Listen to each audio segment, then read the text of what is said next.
भरी दुनिया में लोगों के सामने सबसे बड़ी समस्या है वो है तनाव यानी कि स्ट्रेस। तेज रफ्तार भागदौड़ भरी जिंदगी और डिजिटल लाइफ के कारण तनाव लगातार बढ़ते जा रहा है। लेकिन असली तनाव हमें सोते समय ही ज़्यादा महसूस होता है, क्योंकि दिन भर का सारा बोझ तब हमारे दिमाग पे आकर बैठ जाता है। इस भागदौड़ में हमें यह एहसास नहीं होता है कि किस तरह के संकट की ओर हम बढ़ रहे हैं, और जब तक वो सामने आती है तो हम चौंक जाते हैं। फिर वो तनाव का कारण किसी भी रूप में आपके सामने आ सकता है, जैसे कि कोई बुरी खबर हो, फैमिली में तनाव हो, आपके जॉब का रिजेक्शन हो, या काम का लास्ट मिनट टास्क हो, या फिर कोई आप पे ब्लेम कर रहा हो, या आपको किसी का डर सता रहा हो। इस तरह के और बहुत से कारण हो सकते हैं, जैसे कि आपके स्वास्थ्य की परेशानी हो, बॉस के आपके प्रति अपेक्षाएं हो, आपका खुद के ऊपर कॉन्फिडेंस ना होना, आपके रिश्तों में कड़वाहट होना, आर्थिक दिक्कतें पैदा होना, या फिर आप अकेलेपन से जूझ रहे हो। क्या हमने कभी सोचा है हम जिंदगी जी तो रहे हैं, लेकिन क्या शांतिपूर्वक जी रहे हैं?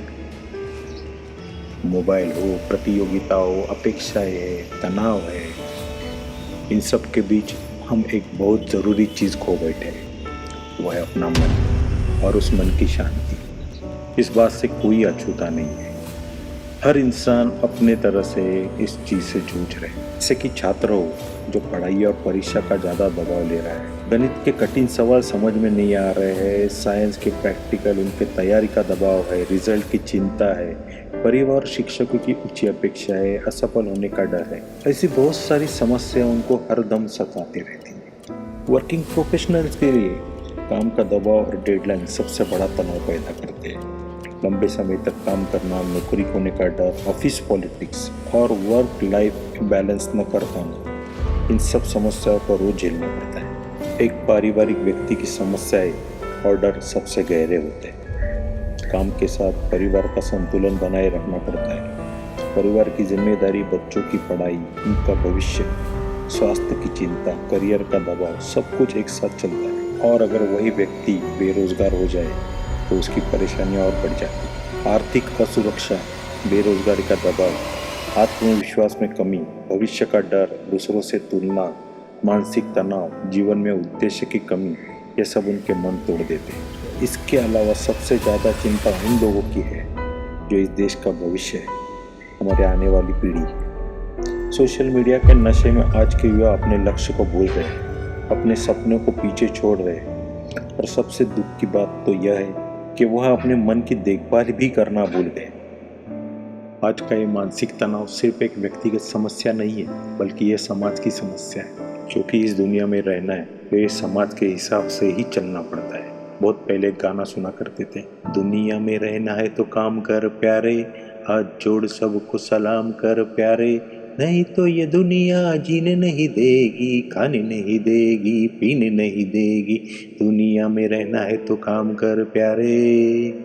और इस काम के चक्कर में लोगों ने अपनी जिंदगी जहन्नुम बना के रखी है। लोगों के मन में कई सवाल कि ये क्यों हो रहा है, किसकी वजह से हो रहा है, कब तक ये सहना पड़ेगा, इसके लिए कौन जिम्मेदार है। ऐसे बहुत सारे सवाल उन्हें हर वक्त सताते रहते हैं। लेकिन इन सवालों का एक ही समाधान नहीं है, क्योंकि हर व्यक्ति की जिंदगी अलग है, उनकी समस्या भी अलग है, और हर इंसान अपनी खुद की समस्या में उलझा हुआ है।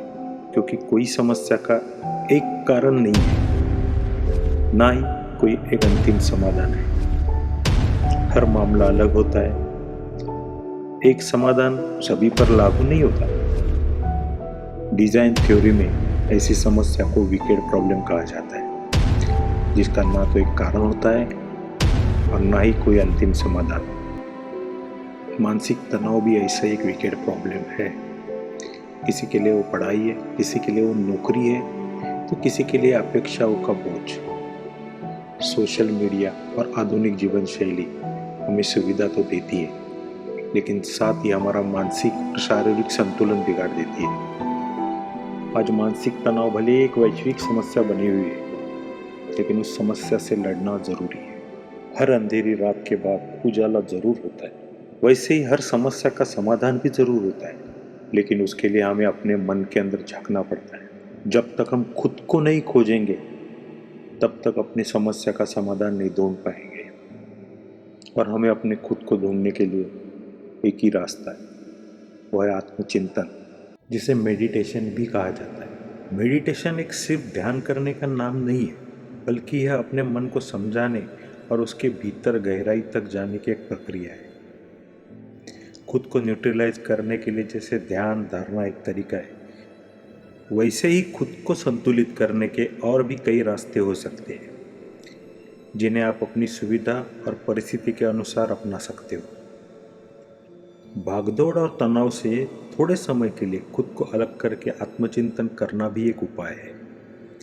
इसका मकसद यही है कि समस्याओं को किनारे रखकर उसका समाधान ढूंढा जाए, क्योंकि समस्याओं से भागा नहीं जा सकता, उनके साथ जीना सीखना पड़ता है और उसके लिए भीतर से मजबूत होना ज़रूरी है।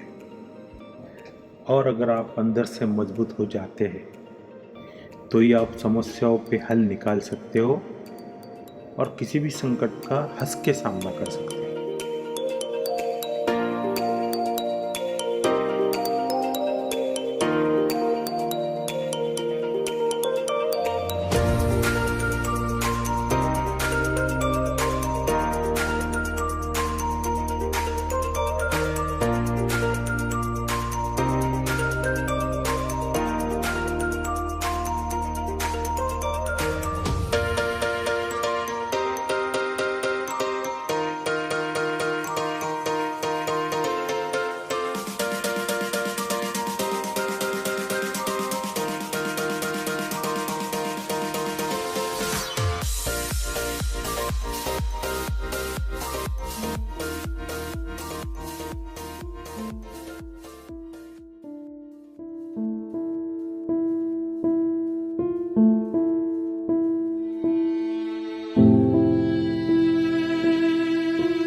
मेडिटेशन कोई जादुई इलाज नहीं है, लेकिन यह हमें समझने में मदद करता है कि हमें कहाँ रुकना है और कहाँ आगे बढ़ना है।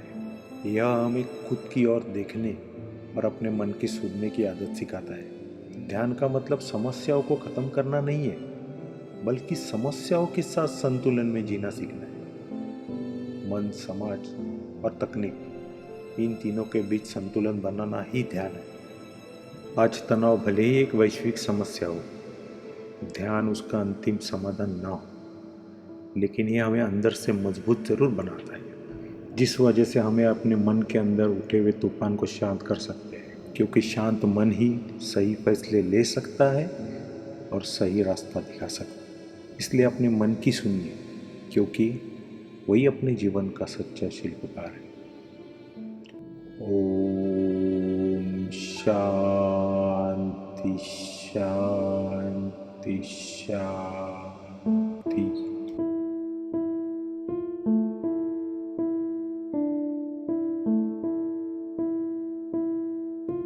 ओम शांति शांति शांति।